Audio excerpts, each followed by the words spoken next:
Hello, hello again.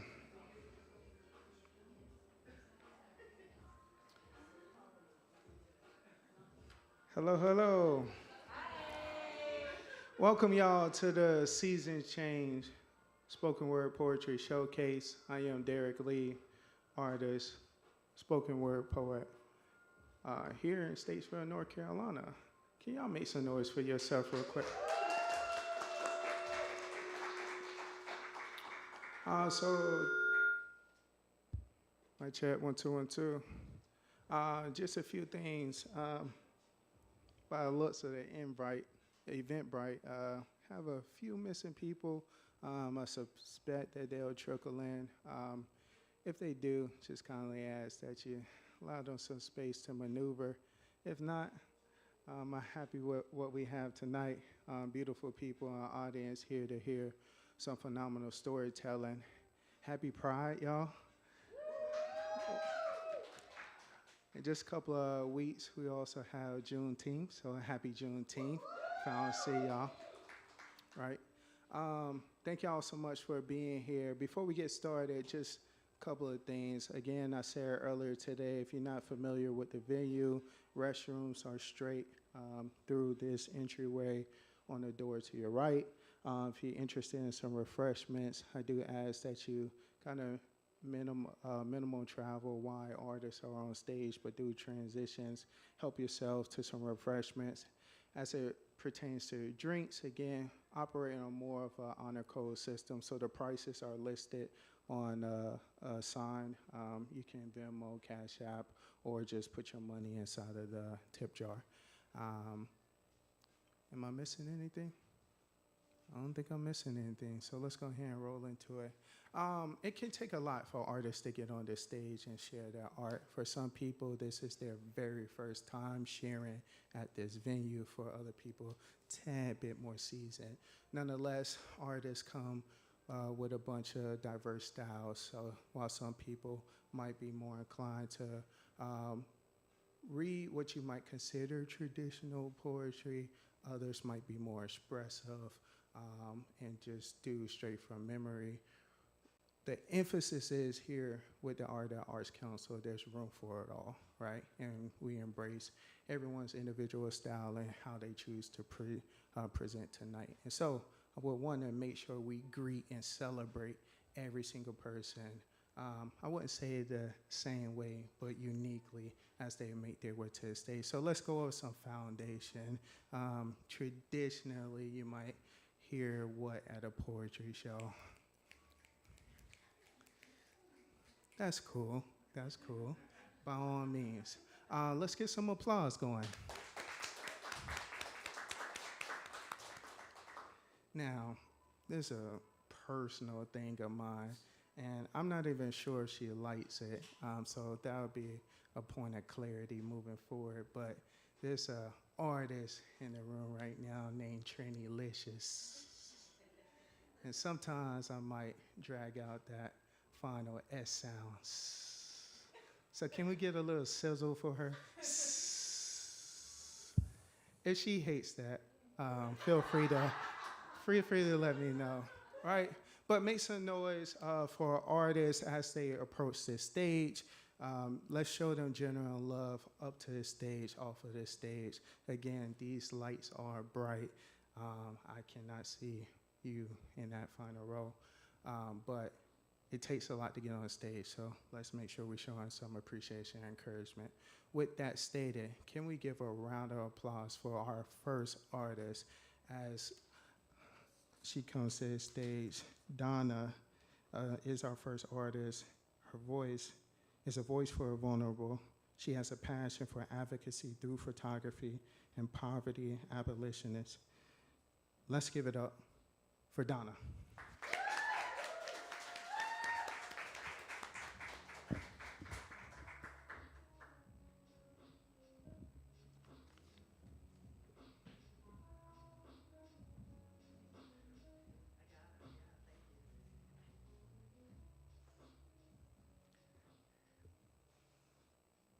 So glad I've been inspired to learn about spoken word.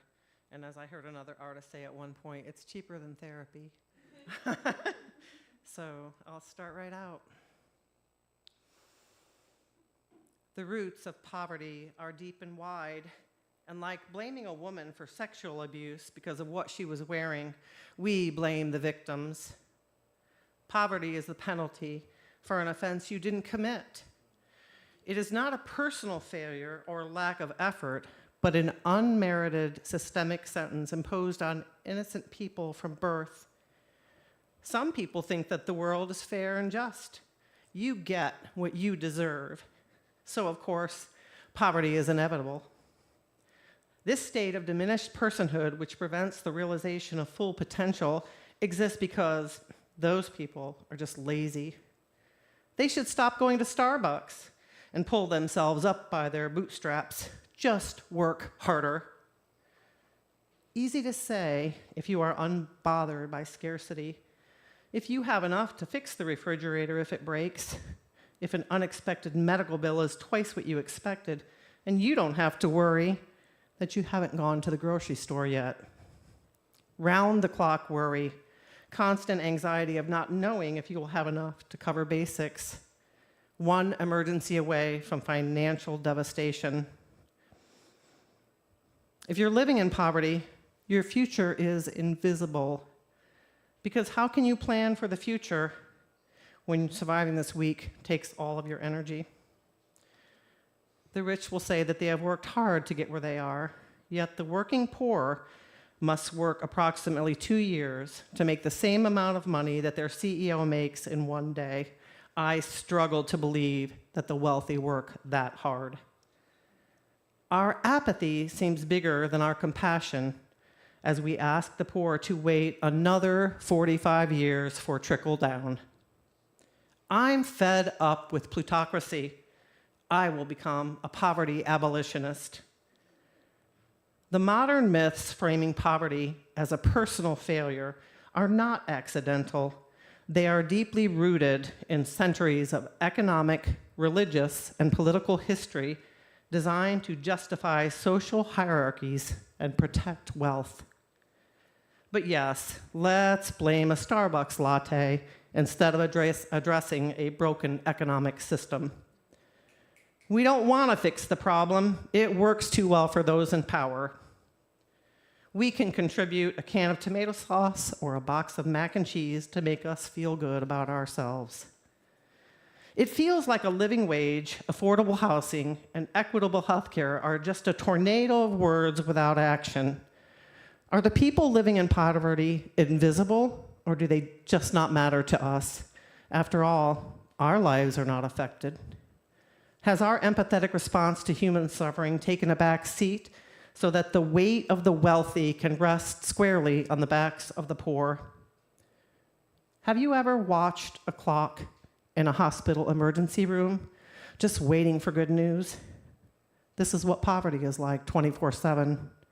Smoke and mirrors, disingenuous rhetoric, political spin that deliberately ignores the actual data. Classist propaganda shifts the blame from policy failures to individuals.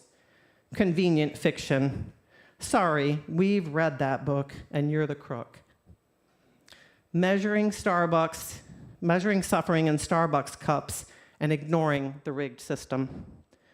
Working poor are not lazy. They are the unrecognized philanthropists of society, sacrificing their mental and physical health to provide cheap labor to keep the capitalist machine grinding.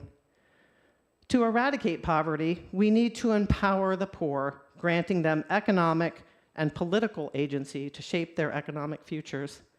So, as we pull up a chair to the table of policymaking and invite the poor to take a seat, will we allow them to have a voice? Can we trust it will hold the same influence to affect change as those currently making all the decisions? I would like to hope, but probably not, because as we have all been led to believe, beggars can't be choosers.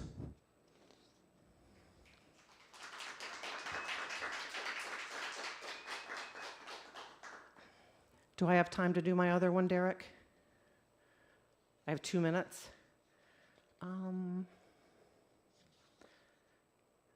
I don't think I can do it in 2 minutes, so I might have to step down. What? Are you sure? I think it's 3 minutes when I did it. Okay. This is called Bold Truths and Crossed Legs. A strong woman speaking her truth, especially in disagreement, well, we all know how she is regarded. Certainly not as confident or assertive, terms used to describe a man speaking with a difference of opinion. More than likely, most adjectives would not be positive. There is a word that comes to mind. I carry it with me. I like the acronym. Babe in total control of herself.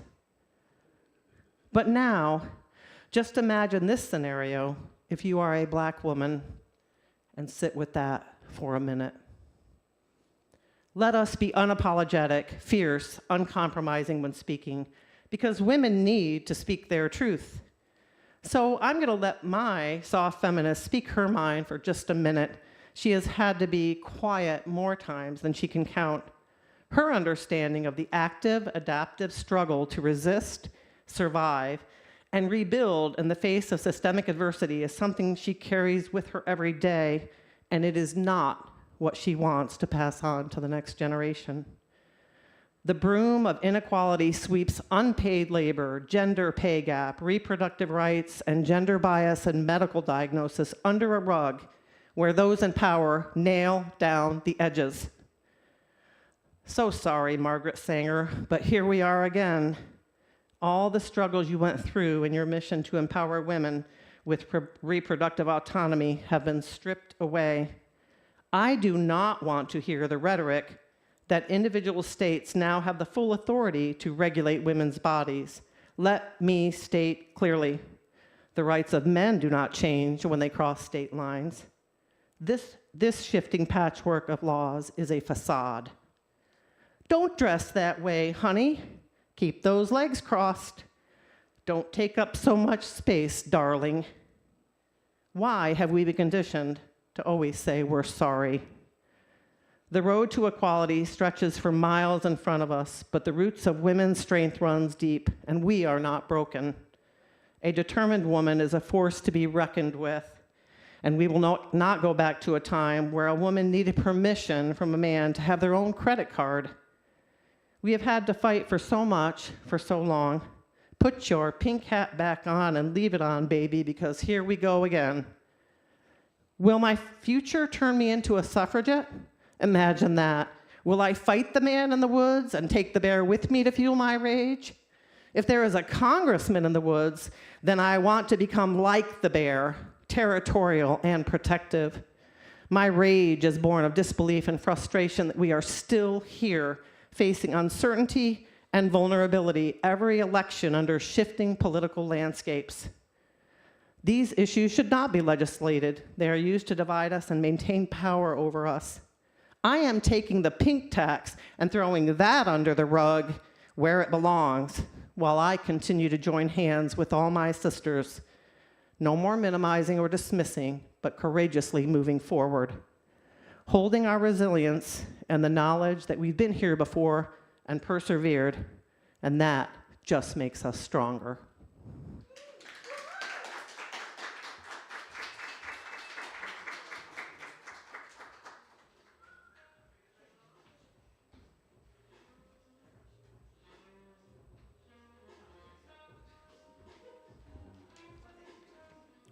Let's give it up one more time for Donna. Appreciate you. Transitioning to our next artist. We have some exciting news, y'all, by way of DC. Our next artist is a North Carolinian by choice. We've been fortunate to receive like some, I guess, quarterly updates of the publishing process, and I'm sure they'll be happy to tell you more about the specific project and their upcoming book that's being prepared to be published. So, especially with that in mind, let's make a warm round of applause for Kristie, darling.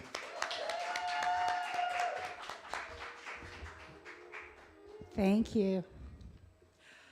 Well, since he didn't give us a theme this time, I decided to read one poem about birth and one poem about death. These things have been popping up in my consciousness recently. I just met a 4-day-old baby boy who's now one of my best friends, so the birth poem. But this again is from my book, If I Spoke With You, True Stories. So this is a true story. This is called Starlight to Bake the Seed. I must have felt like a pastry to you, a fetal dough wrapping your icing of vernix and potential, kneading you into being. Tandoor belly roasting skinny legs origamied beneath your bottom, a pleated transformation that grew toes, crafted as we are from one concoction of our being, after ovum and fertilizer collide, gasping from one climax, maybe two, rolling over, spoon withdrawn, and starlight to bake the seed rushes in. Zygoted diploid root to your rising stem, leafy reaching arms with hands for flowers, a skull like a walnut, enclosing eons of spices and song, pushing heated breath straight into you.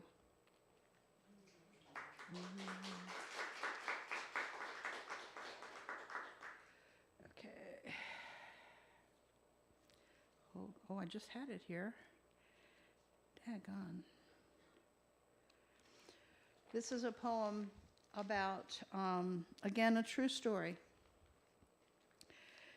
This is called Burying Your Prayer Sticks.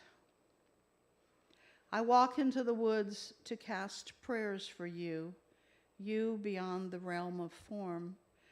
Embracing indigenous ritual, I divine living dirt, unearth a hollowed space.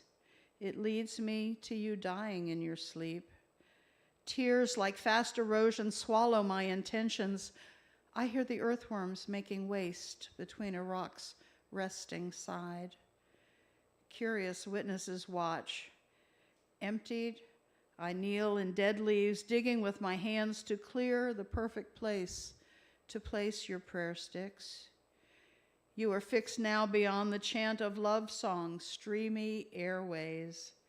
Sucking the finished wind closer, I hold humid air beside my unstrung heart and forget to breathe again. Memories fill this hole. Our story spills around me. Our union is put to sleep. I can't stop dreaming the words. At night, your voice wakes me. I hear no lyrics I can't recall. I feel you singing like a mighty river, pouring your music on me like touch.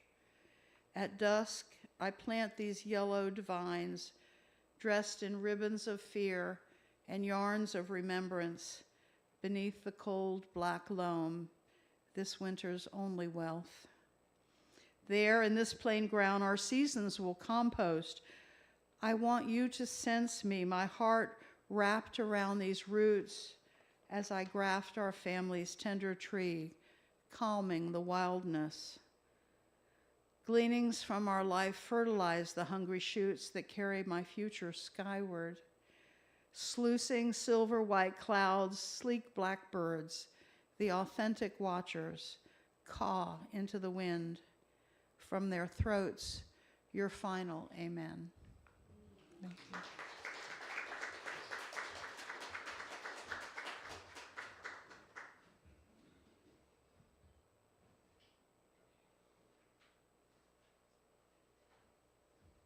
Come on, y'all can make some more noise for Kristie, darling. Appreciate you, Kristie. And I know I did this last time. Can we get one more reminder of the book title? If I Spoke With You. Y'all, True Stories.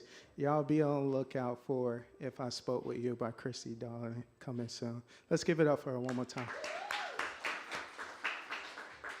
I don't think there's any surprise that there's a holiday in June as well that I didn't mention earlier. In just a little over a week, might be celebrating Father's Day.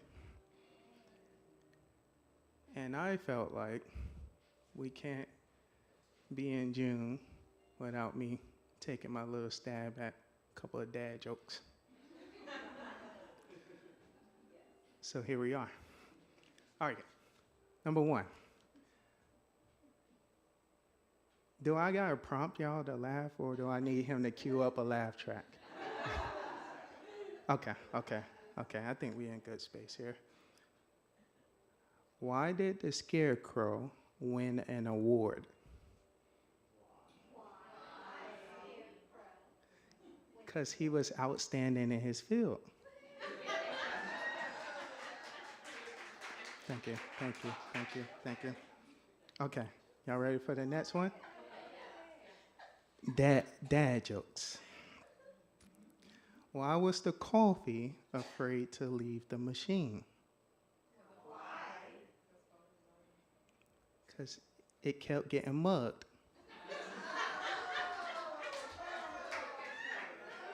Yeah. Dad jokes. Yeah. Okay, one more. Y'all ready? You sure? Okay. Why did the shoes go to therapy? Why? Because they were soul searching. Dad jokes. Thank you. I'll be here all night, literally. Thank y'all so much. I think it's time for us to bring up our next artist. Next artist is a Statesville native. This is their first time performing at the Seasons Changers Spoken Word Poetry Showcase, and I'm so excited to welcome them up to the stage. Now, our next artist is an author and poet who really wants the world to see him through his words. Y'all, help me make some noise for the king. It's the Poetry Rhyme King, i.e. Prhyme King. Y'all make some noise for the Prhyme King.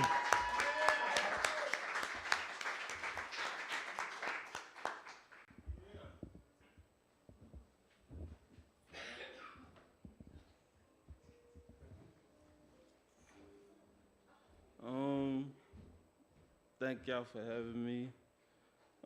The first one is called My Life. My life, it's like the world's falling down on me and I can't handle the weight.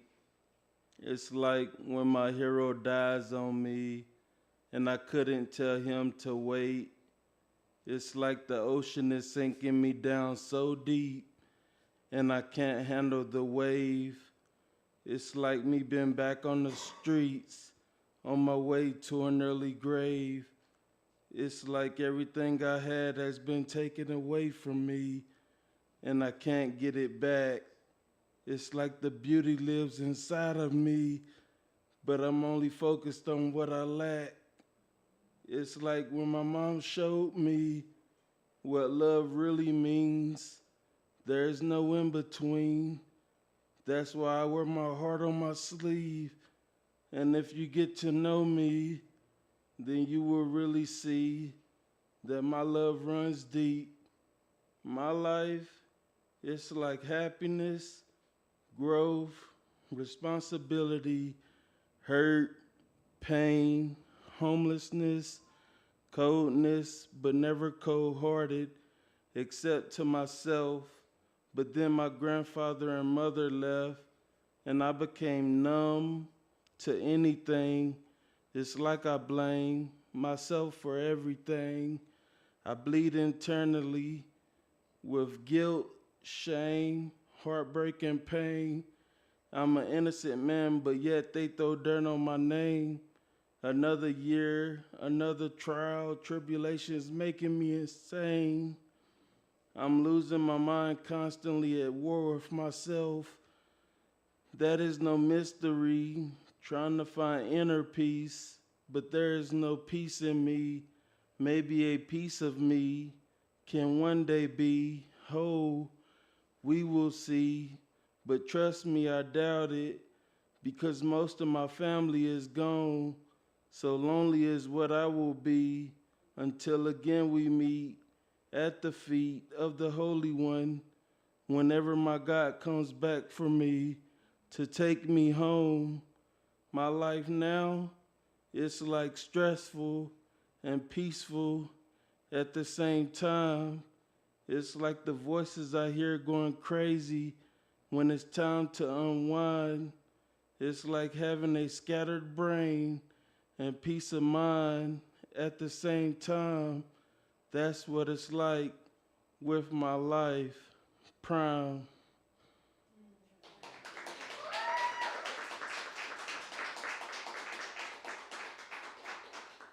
The second one is called Schizophrenic Mind.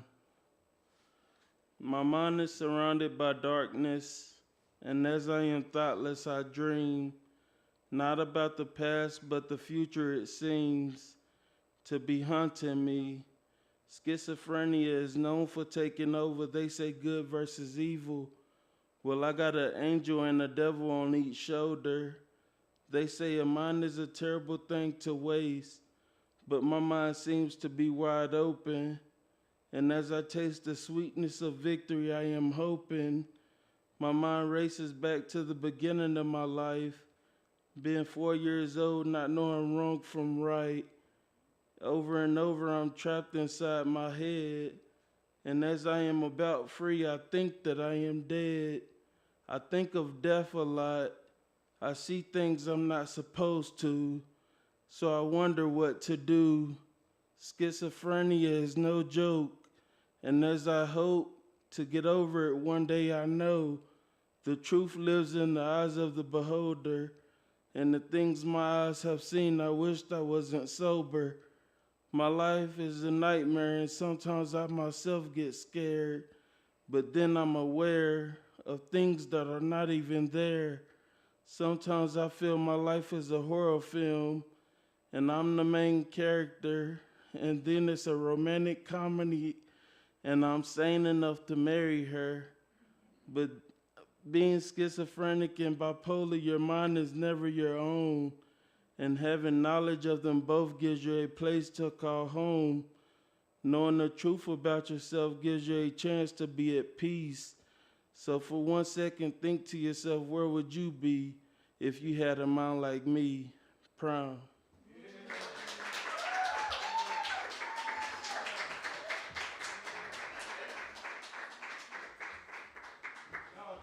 Keep it going, keep it going, keep it going, keep it going for Prhyme King. Thank you so much for joining us here tonight. We hope to see you at our future showcases. Transitioning to another artist, thoroughly enjoy seeing them here at the showcase. No stranger to the stage. Our next poet uses vulnerability and truth to share messages of love and healing. Through honest storytelling, the radiant poet invites audiences to engage, reflect, and reconnect with their own lives and emotions. Please, let's make some noise for the radiant poet.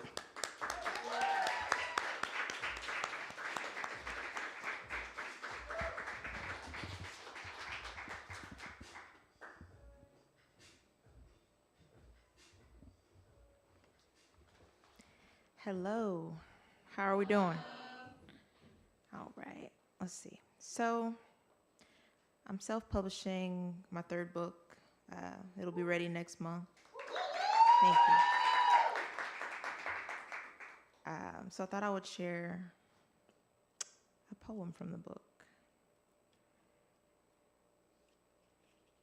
And it wouldn't be me if I didn't have it marked, so give me just a second, you know. Okay. But this is called Things Luna Told Me. Luna speaks in waves of forgiveness, moves with the tides and buries my guilt along the ocean floor. If ever I forget my secrets, she whispers a haunting hymn, reflecting stories of the sun. Bring on the luminescence to give halos to my inner demons. Solar flares sing into the atmosphere. lashing out in golden hues. Forgotten lyrics combust and transform her world. But she does not scream or cry or lose sight of orbit. Always faces me head on with my storm of wind. Tells me I am more than a monsoon, worthy of lending my name to more than hurricanes. Speaks surely of what I should not fear, although her days are full of grief, and what is carried does not become a burden, but a reason to lean into planetary alignment. And Luna rests in temporary silence, waves her white flag in the sky. Suffering stratus suffocates sanity, and I am mere earthly vessel, searching for God in a world that chokes out hope with a void of violence. Luna rests in my chest, heavy and yearning for something more than lazy language and tongues. The cradle of a body is home. To feel the warmth of flesh and connect in breath. I just want to feel whole again. To be a full moon instead of crescent, and not rot in this depression. I forget the days as I am benighted, and I am pinprick balloon, a mess of helium lungs, attempting to escape this mortality. But for Luna, I wake up every morning, remove myself from the bed, and just keep going. A memory of the night we met when I became a ghost, the spirit of a girl afraid of dying before she learned what living could be. And as I lay lying, hanging onto the transience of life by a thread, you took me by the hand and walked me through the crossroads. Charcoal skies stifle the air and whispers waft, your face dripping crimson as you wore innocence as a costume, waiting to bury your teeth beneath skin. And I gave in to the magic tricks. In Veloma, the child becomes a memory, seeking shadows in the dark to feed the beast and prove that fear has a place here. I couldn't outrun the demons then, melted into my cerebrum, so the mind became a tombstone, a place that marks the dead but attracts the living into constant remembrance of mourning. And midnight skies tell a story of breaking free, how the moon, in all its phases, gives glory to Gaia for gracious growth. On the days it feels like everything is breaking, there exists starlight in my smile, erupting into northern lights when obsidian touches my skin, how the darkness couldn't choke out my will to live, to thrive more than simple survival, drawing breath every daybreak, inhaling the spirits of last night's binge. And I stumble on supernovas, birthing a new version of myself, a being that gives more light than black holes when she speaks. And Luna reminds me that it is okay to live in mourning, for the sun is also a star, highlights a different path, but the road less traveled holds gems worth uncovering, and this life is a never-ending journey of northern stars creating homes where beginnings bargain for their chance at genesis. And plight. Plight is worth overcoming, for precious stones and moments, and if the stars could tell my story, they would engulf the Milky Way into a universe of wonder, where the brown girl is endless and omnipresent. She swallows Luna with the earth's shine escaping her throat, and she is not a story of death or drowning in life's ocean, but an ancestral poem of walking the seabed and learning to swim. With the length of her limbs laid over the Atlantic, she is alive, infinite, and here. Thank you.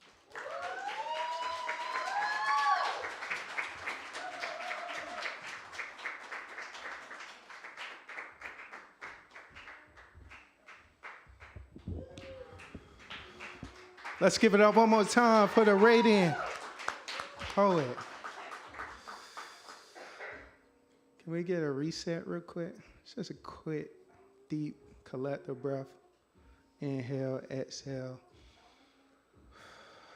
and prepare our hearts to welcome another powerhouse poet. Our next artist is an award-winning queer Boricua performer, artist, and accomplished author. She is the creator and director of the annual storytelling event, A Little Bit of Death, and the author of 3 books of poetry, including Becoming a Soft Woman with a Machete, released in September of 2025. Y'all, please put your hands together for Zulynette.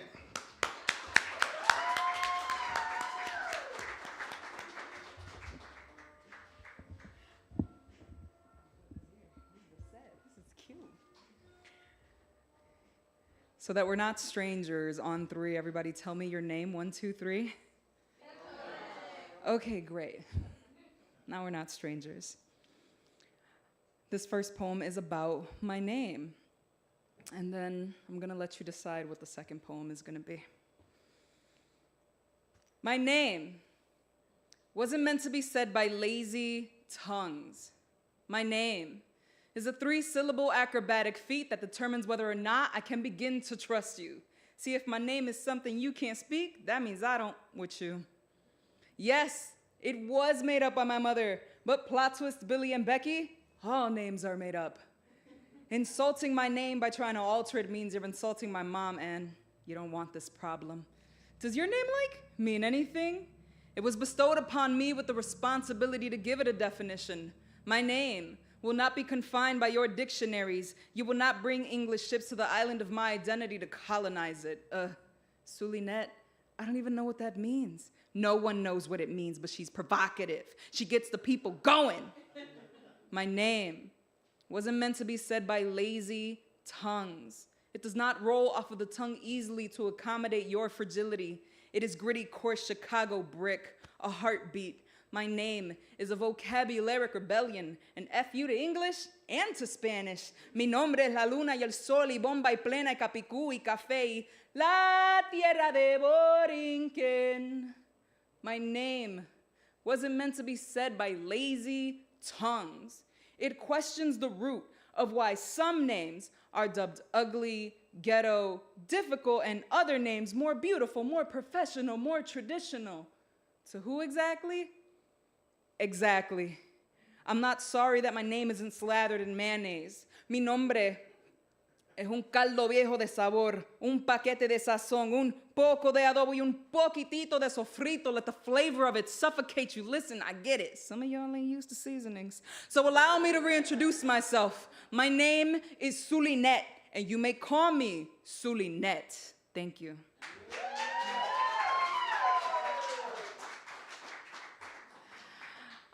As a collective, you're gonna have to decide. So fight this out if you must. But there's 3 that I wanna potentially share, but I'm gonna leave it up to you and I'm gonna leave it up to fate. So on 3, yell out 1, 2, and 3, and whichever is loudest, I guess that's what I'm gonna go with. So here we go. Wow.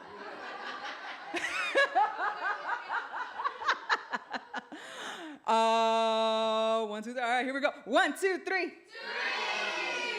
Oh, I heard 3. Also, plot twist, favorite number, it's literally tatted on me. Okay, I see what y'all did there. So 3, 3. So, this is from my latest book, Becoming a Soft Woman with a Machete, which is basically my personality in a nutshell. Thank you. Somebody's angry. I'm trying. But it's a collection of poetry and essays that have to do with healing, that have to do with identity, that have to do with empowerment, and absolutely me talking all the smack about the government, as I've been doing since I was 14. So, but this piece is called Gray Privilege 2. It is a poem about getting older and reaching a place in my life where I am looking forward to it. I don't want to look 20 when I'm 50 or 30 when I'm 80. I want to look like a worn, cursed book of spells found in the middle of the woods that you're terrified to crack open, as you should be. I want to look like I know the secrets of the universe, and as Derek knows, most of them are dad jokes.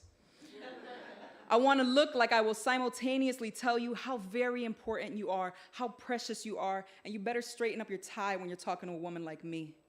I want to look like I earned my age and appreciate the privilege of getting old, an opportunity stolen from so many. I want to look like I outlived my enemies and wear the smile lines I formed at their funerals with pride.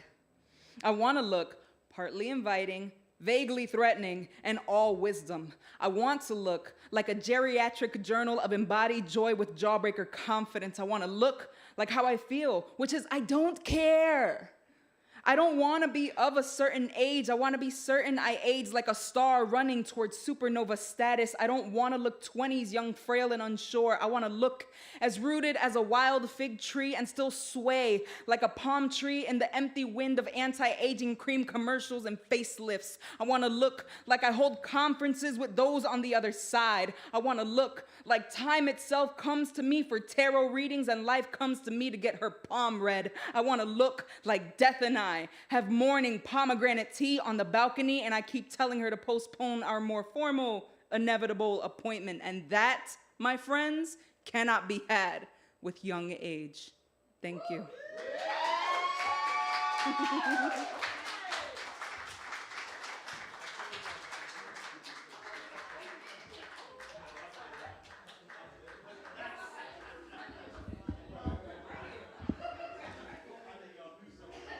Y'all give it up one more time for Zulynette. Look, we about to take a very, very, very brief break. So about a 10-minute break. Give us an opportunity to get out of seat, stretch. In the meantime, we have artists who have books for sale inside of the lobby area. Be sure to stop by. Make sure we support the artists.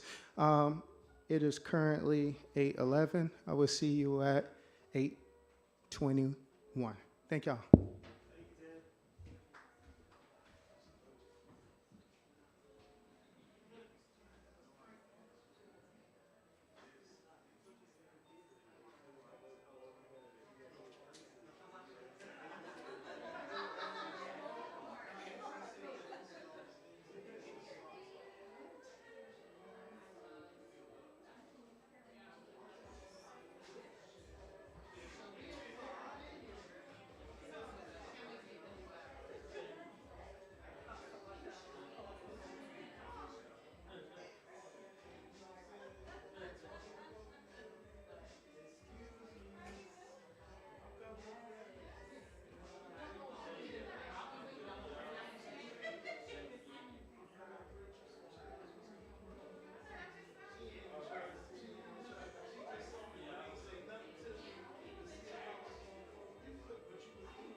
Welcome back, welcome back, welcome back.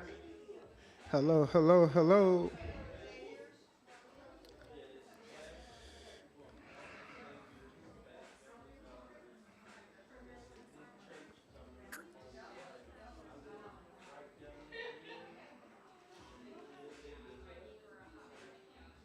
Just gonna offer a few more minutes for people to trickle in. A few more seconds, for people to trickle in.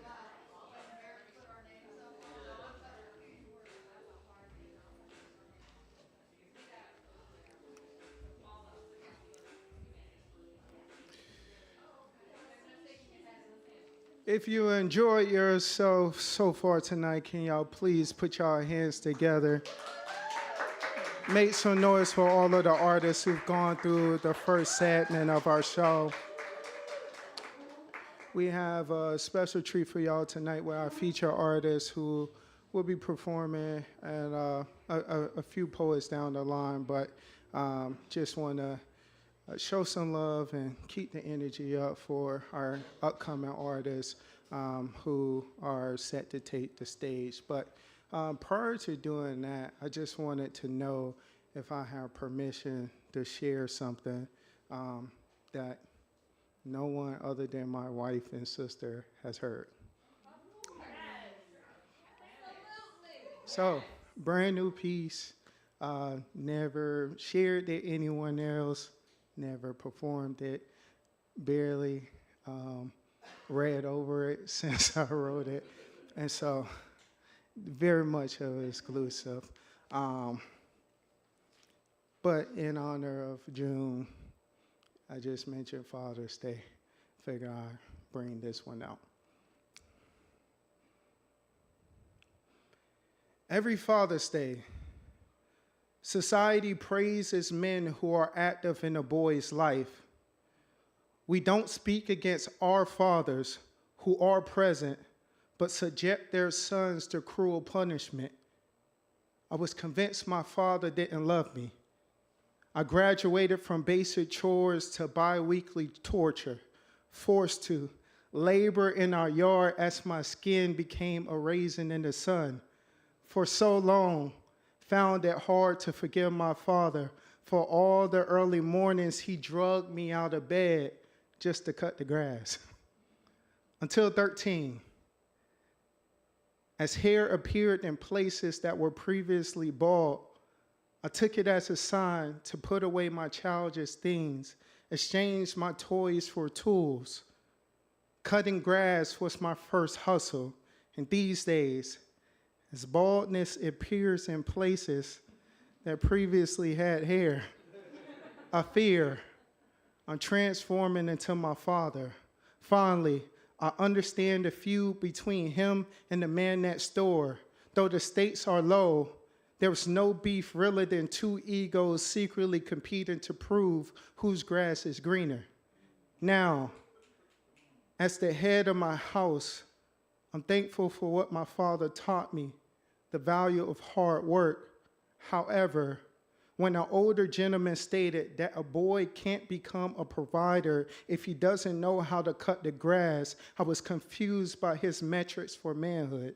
Figure, as a provider, it made more sense to be a gardener. 1, become directly responsible for putting food on his family's table. 2, often boys are allowed to be blades, tongues like machetes, sharp with words that cut deep. How many boys look at their palms and see saws, believe the only way to rise is to put others down? Why do we let boys cut people off until they crash? I'd rather boys be more botanist than butcher. A boy should learn the purpose of companion plant. A boy should be responsible for a raised bed before his behavior in bed leads to bearing fruit. He needs to know there are no shortcuts to nurturing seeds that you sow. Forget boys will be boys. No, boys will be the men we teach them to be. So I propose it's more beneficial to be a gardener than to operate another machine of destruction, because if boys are only taught how to cut down, how could we ever expect them to grow?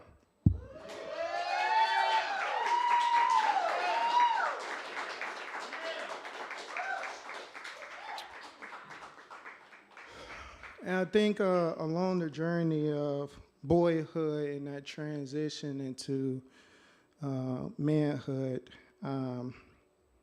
there are many signs, signals, and mixed messages about what it means to be a man.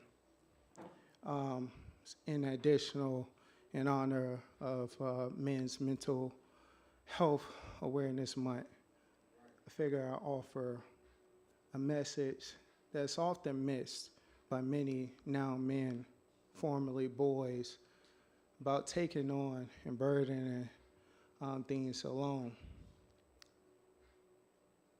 My brother was a bully. My brother was a stone cold bully. I was a rag doll for his wrestling moves. He would fold my limbs like laundry. His forearm was my next first introduction to a clothesline. I lost count of the untreated concussions I received from the times he tried to power drive me through the floor. I'm still traumatized from the years. We would share the same bed. The nights he would pass gas, then pull the covers over my head, his stench creating a noose around my lungs as I clawed at the covers, gasping for air. The last time I snitched on my brother, he gave me a wedgie from hell by pulling my drawers to the heavens, hooked me on the corner of the door for hours, left me hanging in there. My brother was a villain, but he was also my best friend. Showed me the ropes in this tug of war of finding who I am. He pulled me under his wing, never hesitated to push me out of harm's way. Before I ever wanted to be the Black Panther, I wanted to be my brother. Marvel at how he bore his black skin like a suit of armor, the way he let the flap of his do-rag hang down like a cape. And every day on the basketball court, I witnessed with my own two eyes what it's like to watch a black boy fly. My brother is my hero. I've watched him be a light for others, although along this road he had his own dark side to face. But even in his lowest lane, never saw him lose faith. That's why I worry for my brother, because is there anything he taught me about the comics? It's that every Superman has his doomsday, but my brother's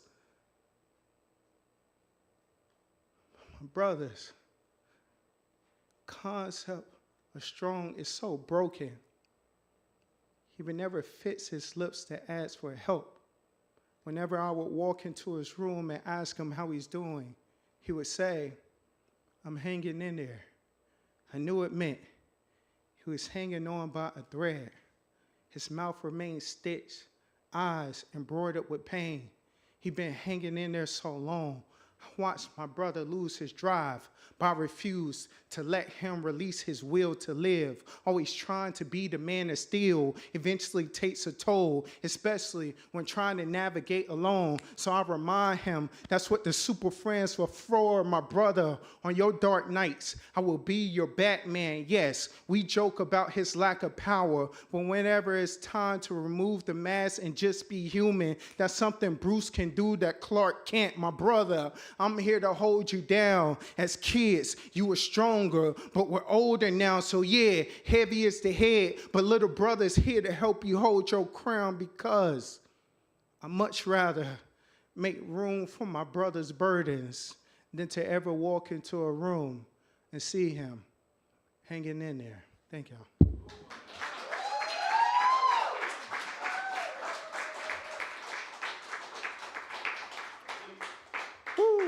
Thank y'all so much for joining it up. Make some noise, make some noise, make some noise for all of the artists tonight. I just want to give a small plug.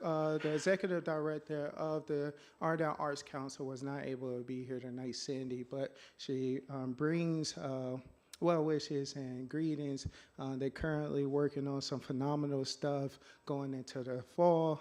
And so we anticipate some major announcements. So be sure to stay tuned with the Art and Arts Council Facebook page, Instagram page, and website. There's also pamphlets inside of the lobby that gives information about all the upcoming events, especially as we transition into a new season. With that stated, let's go ahead and continue the show. And I have the honor and privilege of announcing our next artist, who is from the beautiful Caribbean island of Trinidad and Tobago. She is a singer, songwriter, spoken word poet, author, and entrepreneur who loves to perform around other talented artists like herself. Now, I don't know if I got consent to do this again, but I'm going to just abuse my mic privileges until I'm told otherwise. Let's give it up for Triniliciou.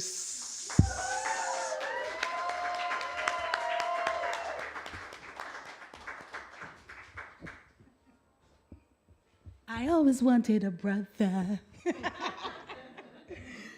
A pleasant good evening to each and every one. My name is Natalie Ramos, aka Trinilicious, and as he said, I'm from the lovely Caribbean islands of Trinidad and Tobago.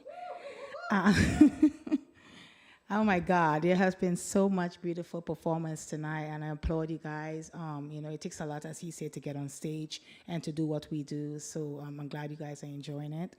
So these are all new news. So my first one is like a crip pong, which is like a poetry song. This is Trinilicious coming to you with unknown messages from the crypt. Yeah, I spit it for my young and old. Yeah, I spit it because my blood runs cold. We're no longer living in a peaceful world. Finally, I can spit it where my voice is heard. Ooh, it breaks my heart to see the way music is performing on BET. There once was a time when love songs had a meaning, and the voice of Barry White had the young girls screaming. Yeah, it blows my mind to see the way young people are dying in our society. We no longer have roots. They no longer have a name. Instead, we walk around with our pants down and heads bowing shame. I remember a time where black and white came together, and united we stand on this promised land forever, where immigrants too once helped build this place, and in God's eyes, we were part of the same human race. So, ooh, it kills me to see how educated our black people were born to be, where police brutality will become a myth, and we no longer have to run from the master's whip. So yeah, I spit it for my young and old. Yeah, I spit it because my blood runs cold. We're no longer living in a peaceful world. Finally, I can spit it where my voice is heard. Thank you.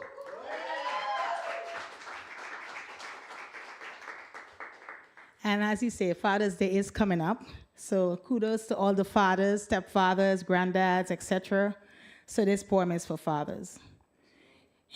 It's called El Padre por Siempre, which means the forever dad. So what is a father, you may say? Is he the God who watches over you every single day, guiding, protecting, and showing you the way, so that you, his earthly children, will never go astray? Well, to be honest, my dad was never here, but somewhere deep in his heart, I knew he still cared. So every time I look up into the sky, I felt his presence when a plane flew by. So I decided to this poem to my father, you see. I know that he will forever be watching over me. And just like Jehovah, who is reigning from above, I know that he will always keep showering me with love. And since June 21st is right around the corner, why don't I just go ahead and say this for my father? F is for the fun times we once had together, walking in the park and learning from each other. A is for always teaching me to be strong and to know the difference between right and wrong. T is for the times you told me no, and to never forget you reap what you sow. H is for the hard days when you weren't there, but just by a phone call, you show us that you care. E is for everything that you did when we were apart, because you always knew it came from the heart. R is for righteously showing us how you feel, and for never backing down from keeping it real. So yes, Father, I will have to say I'm proud we are a team because together we are both living the American dream.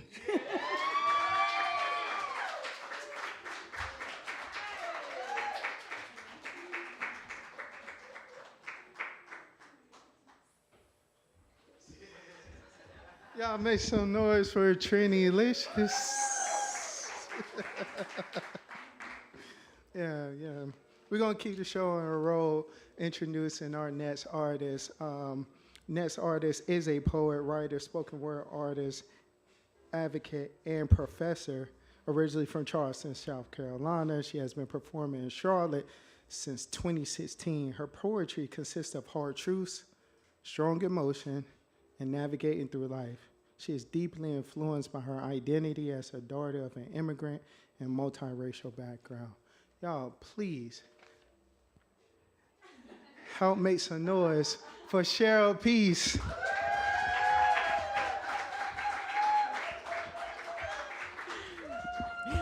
He be killing me with the peace signs. And I feel like I always have to make the disclaimer. People are always like, how did you come up with your poetry name? I'm like, it's my legal name. So it just worked. I'm so thankful and grateful to be here. I love being in this space. And let's give a round of applause again for all the artists. It's been a beautiful night. So as Derek said, we're in the month of June, and so we have holidays coming up, and so I was thinking of which poems to share. And so, like he said in my intro, a lot of my poetry surrounds, hard truths and like my life experiences. And so the first poem is kind of talking about fatherhood and my experience with fatherhood. And then the second is kind of a little bit more about Juneteenth. So the first piece that I'm going to read is called 22. The first time I tasted alcohol on my tongue, I was 22 years old. I waited until my roommates were at work, and I grabbed the bottle of wine I had saved in the kitchen, opened it, poured a glass, and let the sweet red wine meet my palate. You see, I was always designated driver, making my way after weekend shifts to pick up friends from bars. My phone always rang at late night mishaps, the dependable one. The one who at their most vulnerable and drunken moments could call and know that they were safe, protected, and could get home without further damage. During that time, I had turned down dozens of drinks. The awkward and frustrating conversations of, no thank you. And then the anticipated conversation starter of, but why not? But mostly, I had no problem articulating my no because most people didn't understand that genetic predisposition was always addiction sitting at the bottom of a bottle. That every single decline I poured out into the universe seemed to be a middle finger up to the urges that flowed through my gene pool. And I know how it looked so well. The way my father didn't have the word no in his drink denial or addict vocabulary. The way his urges and self-control never knew sobriety, how he could easily slow dance with escape and end up permanently absent, how he misplaced holding my hand with a permanent grip on the bottle, eyes hazy and fixated on smoke. And when that became too hard to hold on to, he became obsessed with flight and space. How he would stay up late at night watching sci-fi fantasies because he realized that beer and liquor didn't get him high enough. So I thought maybe if I start learning about the stars and constellations, I could understand him better. But I didn't. The more he became obsessed with fleeting feelings and height, the more he pretended that drug smoke were clouds, the more I was left on the ground trying to pick up pieces. I would find remnants and leftover memories scattered on bedroom floors and kitchen countertops while my gene pool started jumping through my veins because they enjoyed the presence of drunken waters. And I could not entice them. And his new love for extreme heights meant he would utilize whatever he had to get there: power, control, abuse, fists, addict turned criminal. So I avoided anything that activated mind-altering headspace. until I was 22, alone in my apartment with a bottle of red wine, slowly shaking with a wine glass, anticipating how much to pour, remembering how heavy pours easily can lead to poor decisions, scared that I would also enjoy the feeling of height a little too much, and I don't ever want to join my father in the clouds. That euphoria is trauma's best counterpart, and I had my fair share of need to have access to amnesia. But luckily for me, I adopted self-control and more love for staying grounded, built such a strong foundation of mental stability that I never developed codependency on bruised bottles or smoke clouds. And I didn't give this predatory predisposition another target to drown. And so I thought to myself, isn't that the definition of redemption?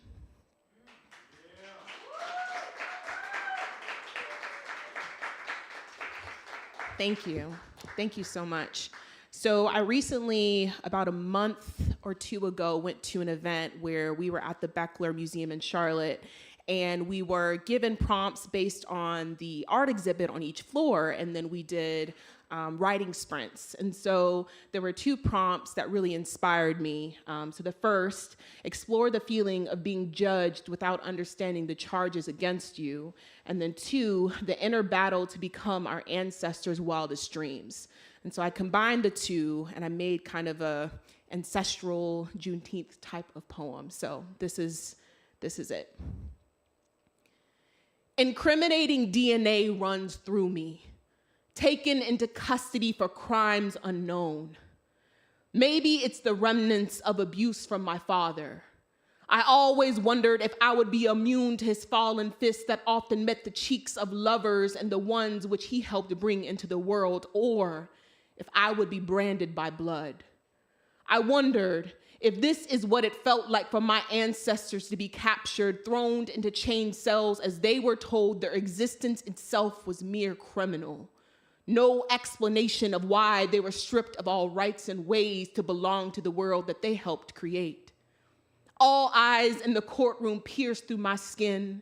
It reminds me of the same oppressors that convinced us their watching and wandering eyes meant we were to be feared, animalistic, told that our behaviors were unnatural of this world, and even convinced some of us to fear each other.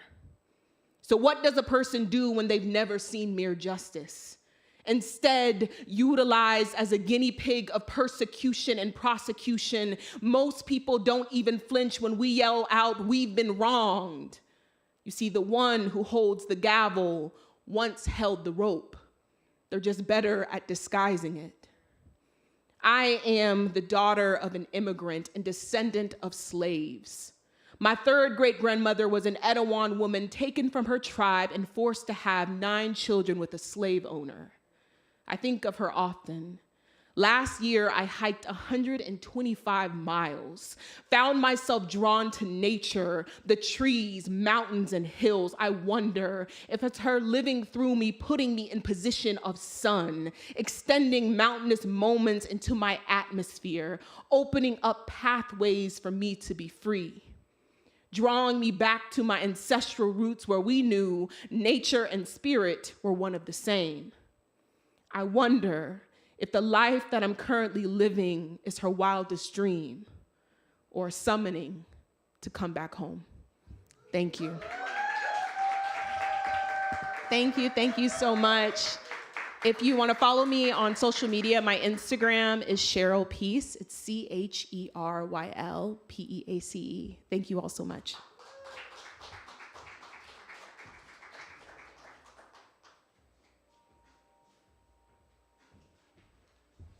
Give it up one more time for Cheryl Peace. Thank you so much. All right, transitioning to our last 2 artists for the night. Our next artist coming to the stage is currently the development director for the Christian Mission, a nonprofit organization in Morrisville. She is here in Statesville with her husband and their daughter, Molly, and their sweet little dog, Lizzie. She's coming here to share her poetry. with you tonight. So please help me welcome Amy Freeze.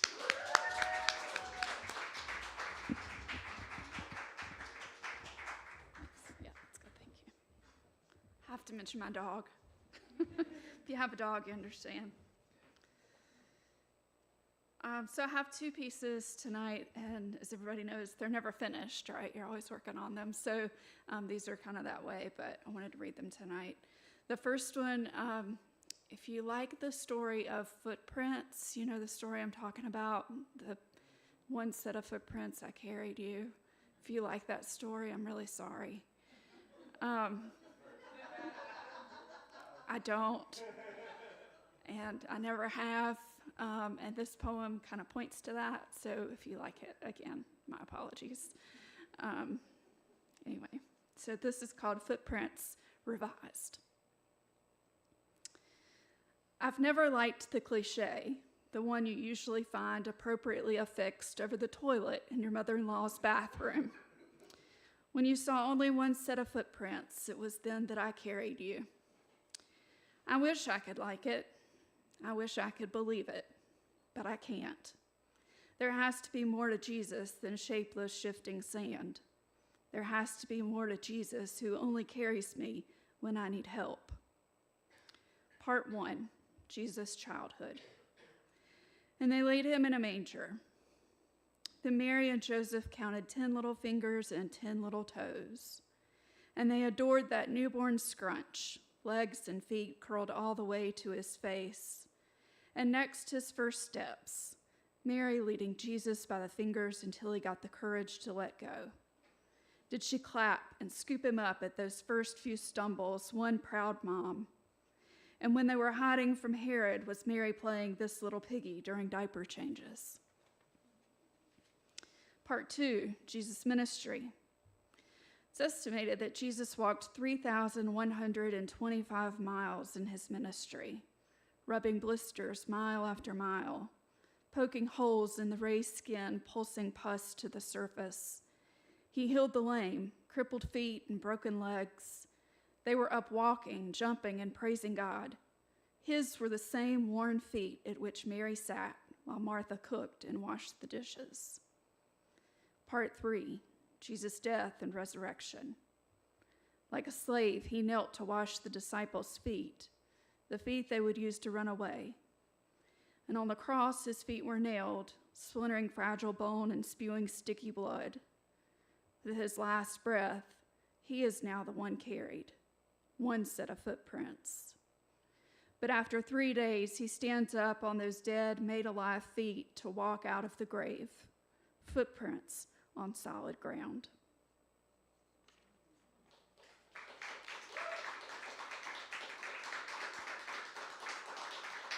Thank you. The second one that I wanted to read is called In a Split Second. And I appreciated your poems and the courage that you had to come up for the first time. I've only been up a couple of times, and it's still kind of scary. So I appreciate that for you. And how honest you were about your challenges. And so this poem kind of points to some of my own challenges as well. So you might relate a little bit to that as well. But it's called In a Split Second. The question is polite. How are you? And in a split second, I want to pull my brain through my ears, stretching gray matter, unwinding neurons and synapses like a valley girl wrapping gum around her finger. I want to quiet all the voices, the words that make no sense, bouncing like bumper cars on a short track. The music is a harsh cacophony of symphonic sound, a colon at the end of each measure. Repeat and repeat and repeat. Repeat and repeat and repeat. Repeat and repeat and repeat. I want to rip tight fistfuls of hair from my scalp and force my finger down my throat until the remains no longer remain. I want to close my eyes, but colors swirl and fuse, fade in and fade out. And in a split second, the weight of color slams me back to the surface. I answer politely, "Oh, I'm fine. How are you?" Thank you.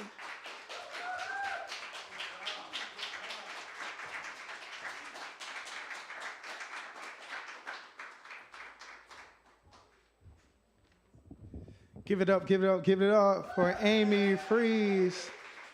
Appreciate you. Appreciate you. Well, we've made it. We've made it to the end of the show. We made it to our final artist for the night.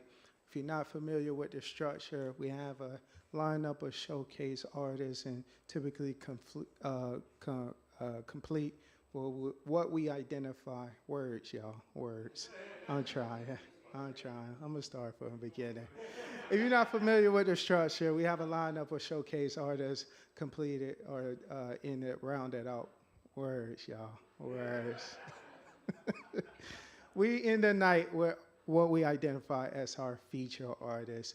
I'm truly, truly, truly honored. It's an honor and privilege to invite this next artist up, our feature for the night. She has been no stranger to Statesville.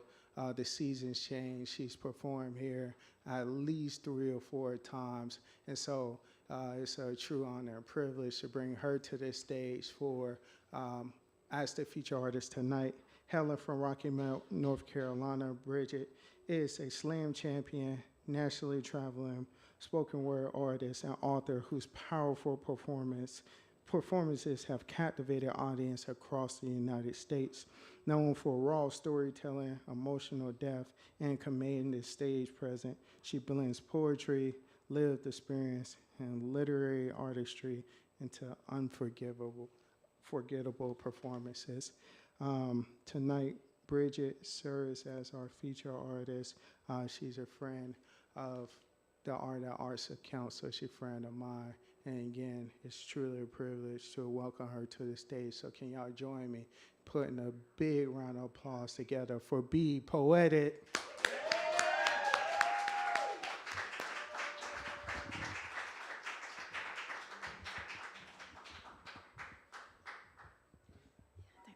Thank you.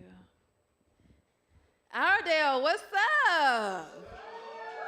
How y'all feeling? Are y'all happy it's finally hot outside, or is it too hot? It's too hot? I don't know. I think I'd take the hot. Oh my God, I'm so over the winter. So over it. So yeah, here I am finally on this stage as a feature artist. And in honor of Juneteenth coming up, I'd like to have my first poem be my love letter to Charlotte. And it's called Ode to Charlotte's Black History. I heard this city was built on red clay, lineage stretching back centuries, clay clutching memories like marrow, stomp hard enough the ground don't shake, she sings. Barbershop dreams carved into this foundation, sharper than any fade. Sweet tea gossip spilling off front porches. Grandmama's greens you could smell 3 blocks away, taste love before you even touched the door. But nobody told us about the real Black Charlotte. Brooklyn, Biddleville, Cherry. Hoods that held hymns in sidewalk cracks. Black brilliance baked into every brick. Posts pounding under every street sign they renamed.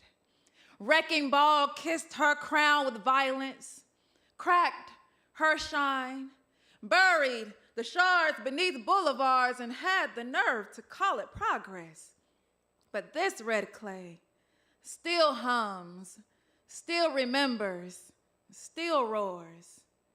And Johnson C. Smith ain't just a school, it's a sanctuary built on struggle where protest met poetry and walked hand in hand, where books met bullhorns, classrooms turned into command centers. These students sat in, stood out, and demanded change. And Harvey B. Gantt didn't just sketch freedom into blueprints. He paved a path a whole city could walk through, Black, bold, proud, like we belonged here. Charlotte's first Black mayor didn't just leave office. He left a reminder. We ain't foreign. We ain't guest. We are the foundation. We are the blueprint too. And to those who cracked the mic so we could speak, lit the match so we could burn brighter. J. Ward, blues, forces that couldn't be silenced. They didn't just write poems, they built bridges, spilled verses into our cups, let us sip slow from truth, a slam master. And this city's first poet laureate didn't just speak for Charlotte. They turned Charlotte all the way up, taught us to be still. Listen to the heartbeat beneath the pavement. Hear the rhythm buried deep in her red clay roots, and this red clay still has our names written in it, still spins our stories. She still roars. So remember this, we've been here, we built this, we are this, and we ain't going nowhere. Poem.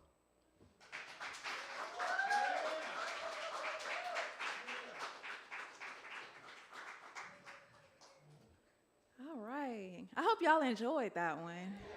It's a little Black history tied into Juneteenth. So now I'm gonna do not really a call and response, but I want you, in light of this next poem, because life be so hard, y'all. Life be hard.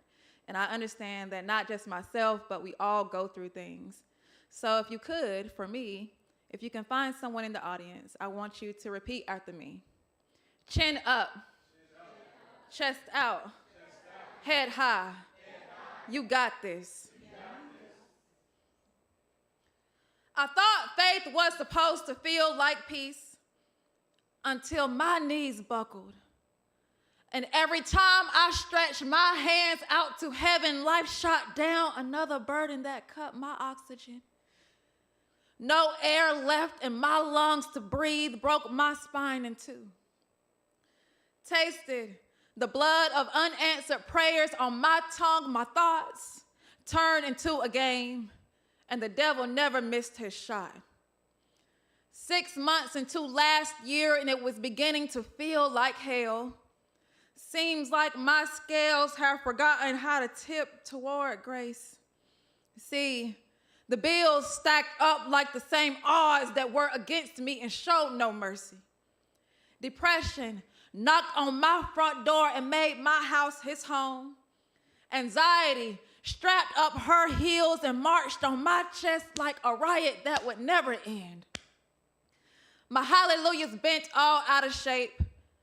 I screamed them, and heaven still pretended not to hear. My praise turned into a white flag on the battlefield, and here I am, staring down a pill bottle at 6 a.m., pleading with my own reflection to please fight back. And I wonder, how do I supposed to keep breathing when every breath feels borrowed? How am I supposed to keep fighting when life constantly hits me with a KO? I no longer recognize myself. See, I used to wear joy on my face like Sunday's best. And now, joy is a memory my face can't recall.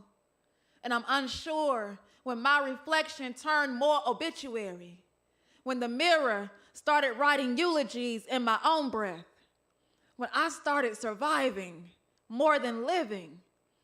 But I stumbled across a scripture, Psalms 121, verse 1-2, that says, I will lift up my eyes to the hills from which comes my help.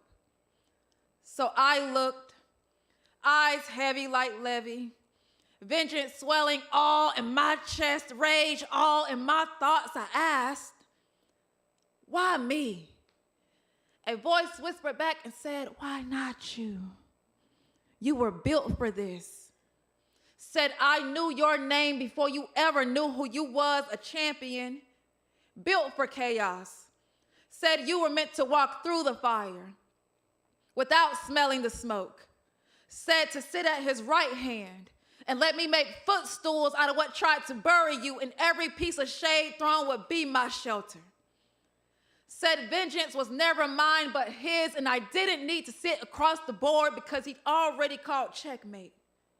You see, even in the valley, he was my beacon of hope. Said to trust God with all my heart and let him handle this storm. And as for me, I'll show them what survival wrapped in glory looks like. The true definition of never folding under pressure.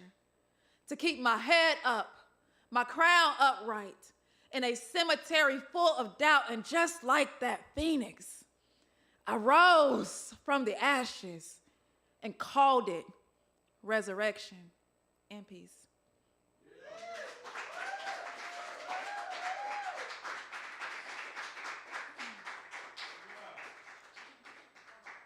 Thank you. Is anybody from Charlotte in here? Anyone from Charlotte? A couple people. So some months back, ICE decided to raid Charlotte. Unfortunately, people were detained. People closed their businesses down. They weren't able to get food. They were scared to leave their homes because they were afraid of being taken away. So this next poem is inspired by ICE. So when I say no, you say ICE. No. ICE. No. ICE. No. ICE. I live in a city with Queen in her name, yet people are being detained beneath her crown. Grocery store aisles turn borders. Parking lot turned into an interrogation room. Teenagers, my brown kin, are forced to stand up like grown men. Rivers flowing from their eyes, hands trembling from ice too cold to answer the questions they were never taught how to survive. And how does this country hate immigrants more than pedophiles? The nerve of this country to be named land of the free. When we caged the hands that built the foundation this country stands on, the same hands that did the work nobody else wanted but everybody built on, and brave. It's funny how brave stops at skin color. Like brave shows up when the room is pale enough for it to feel safe, and don't let a child get torn from the sanctuary they found in their father's arms, leaving their mothers praying hard enough to split heaven in half, and somehow brave covers its ears with pride. This country draws a thin line between love and hate, but the uniforms of hate just keep changing. White sheets used to cover their faces, carried fire in the palm of their hands like scripture, and today the intent is still the same, only the fabric changed. They don't hide in the shadows no more. They don't wait till midnight. Now they hunt in the daylight, look more like badges, carry briefcases to work, tailored suits in courtrooms, ammunition dressed as degrees, make America great again stitched in white on red hat, look more like a warning sign to me. I live in a city where we call it Queen, where we protest through these streets shouting no kings. Ain't never been the city to fear what ain't solid. You will not silence us, no. We will not hush. Cold weather ain't never made us shiver. One thing about us is we always light our ice crushed poem.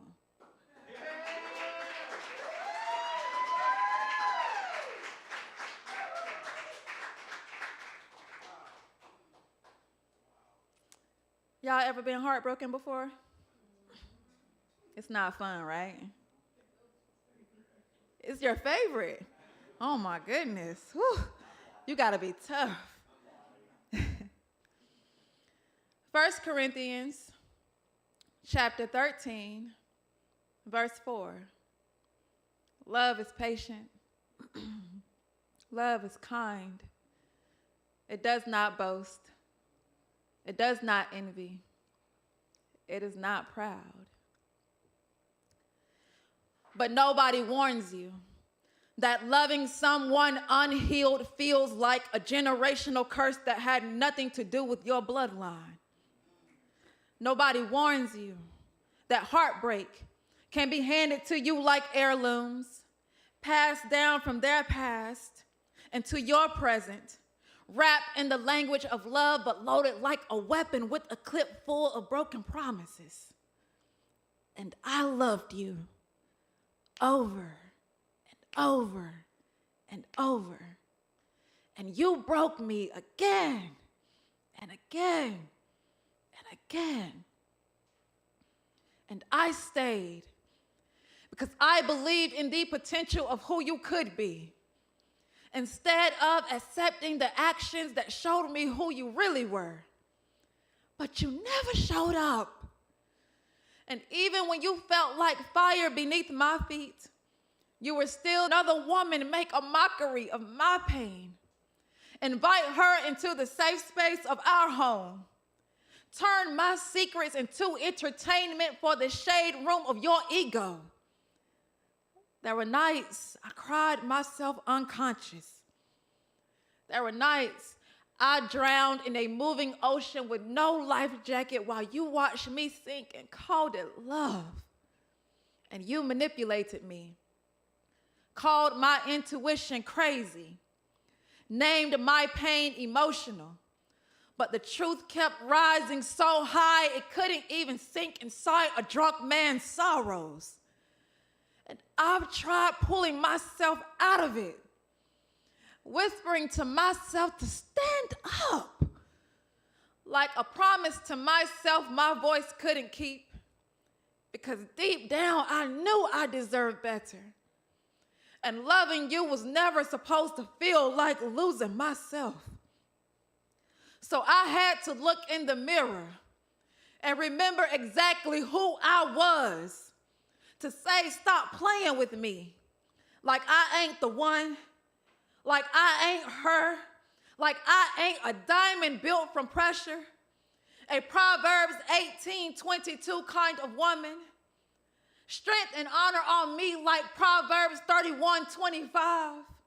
God doing a new thing in me, Isaiah 43:19. Stop playing with me, like I ain't Mark 11:23 in motion. I make mountains move when I enter rooms. I attract what I'm worth. I stopped seeking your validation and started setting my own standards. I just had to stop playing with me first. Poem.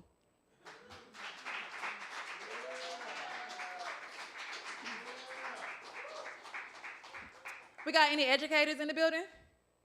Educators, shout out to all the educators. This is going to be my last piece. I believe that's my time, right? For one more? One more, right? Okay. Some of us have experienced this at some point in life, whether it be us being an educator, a parent, a faculty member, a friend, and unfortunately, a victim. So this next poem is dedicated to the survivors. It's dedicated to the parents, the teachers. It's dedicated to those who never got to tell their story.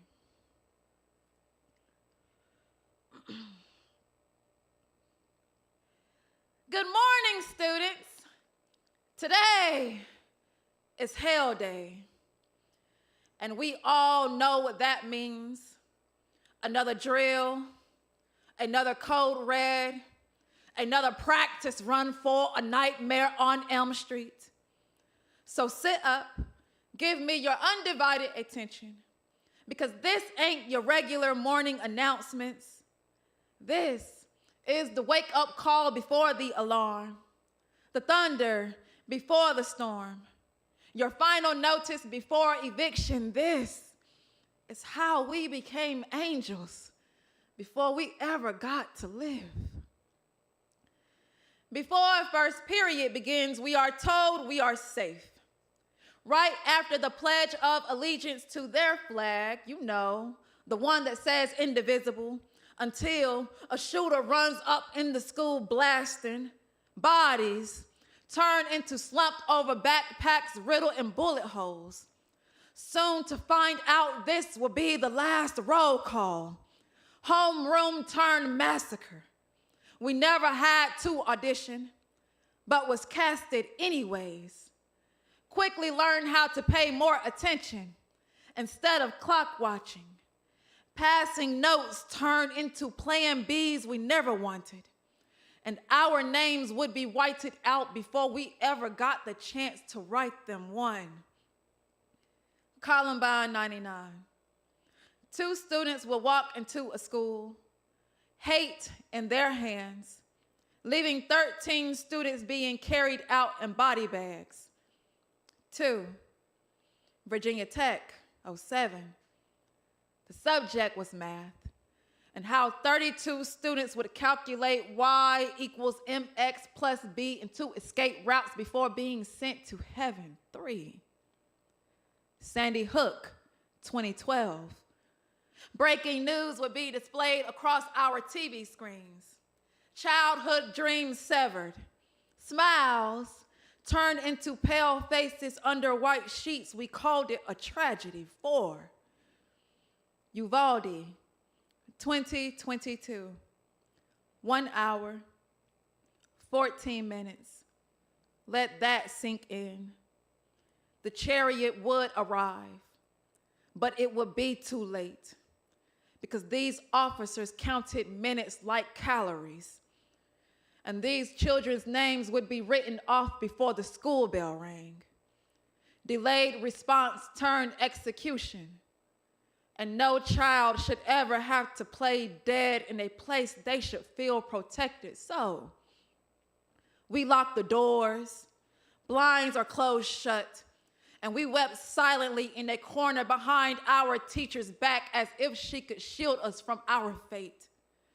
My heartbeat was louder than the footsteps in the hallways. Every time a locker slammed, my chest collapsed.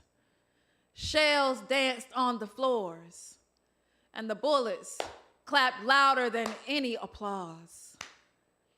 My teachers, my friends, my peers became target practice. This classroom became a slaughterhouse. Blood painted the walls. You'd think we were in art class, but this paint wasn't acrylic.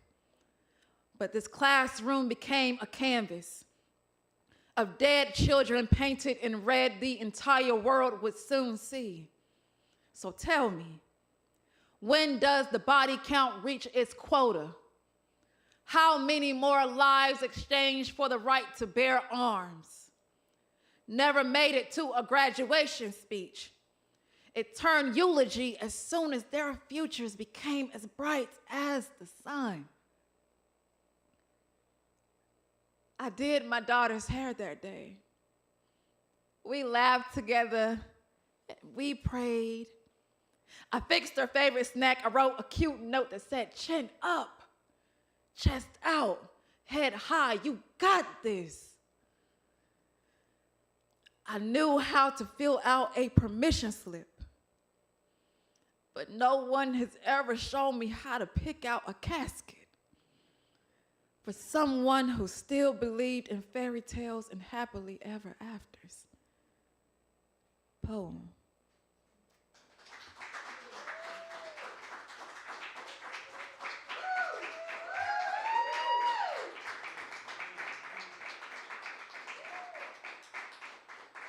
Thank you. If you would like to follow me on Instagram, my Instagram is Behave Bridget, BEHAVE. You can also find me on Facebook at Bridget S. Alston. I did just publish my first book. She is 3 months old now, and I do have some copies outside. So if you haven't gotten your copy yet, make sure you come see me. Thank you, Derek. I appreciate you so much. Thanks, Iredell Arts Council, for having me. I appreciate you guys. Have a good night.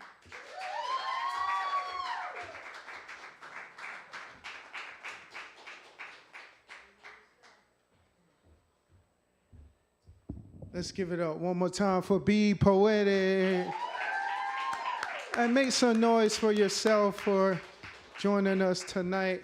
Again, This is about a quarterly showcase where we bring in artists from Statesville and the surrounding area. If you enjoyed what you heard tonight, be sure to follow Ardell Arts Council on all social media. Stay abreast of upcoming events. Beyond that, we've had some flow. So we have some nights where this room may be a tad bit more packed. We have some nights where the event might not necessarily match the number of heads and seats tonight. So if you enjoyed what you heard tonight, I encourage you, when you come next time, invite a friend, family member, bring someone along with you. I want to take a small moment to advance just a tad bit further. If you might notice, you might not notice, we make a conscious effort to make the environment, especially the content presented, suitable for younger audiences. I would say a recommended age is at minimum middle school and up. But I asked the audience to refrain from like cursing or like explicit content. Overall, some topics might just naturally be heavier for certain age groups, but only say that when you give consideration to inviting folks, don't forget the youth as well. That's just for me as a former educator myself. I always curate, always create with the youth in mind. So strongly encourage for us to make a push to make this environment one in which younger audiences can indulge. Nonetheless, thank you all so much for being here tonight. We truly appreciate you. I look forward to reaching out, communicating with y'all. Thank you for Ardell Arts Council for hosting this event, and I look forward to seeing you all at the next one. Please drive safe. Love y'all.